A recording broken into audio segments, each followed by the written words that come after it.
সাধন যে করব তার প্রধান আধার তো মন, কিন্তু চঞ্চল হি মনকৃষ্ণ প্রমাথি বলার্দিনম। এই বায়ুর মতো সুদুষ্কর মন অত্যন্ত চঞ্চল, যা এক মুহূর্তে এখানে থাকে, আরেক অপর মুহূর্তে অন্য জায়গায় থাকে। তাহলে সেই মনের দ্বারা এই অভ্যাস করব কীভাবে, অথবা সেই মনের দ্বারা আমরা সেই ধ্যান করব কী করে?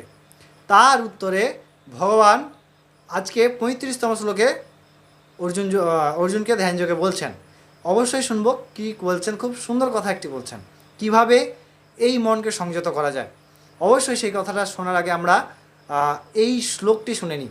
ভগবান 35তম শ্লোকে অর্জুনকে উপদেশ করছেন যে, শ্রী ভগবান উবাচ অসংশয়ং মহাবাহো মনো দুর্নিগ্রহং চলম অভ্যাসেন তু কৌন্তেয় বৈরাগ্যেণ চ গৃহ্যতে।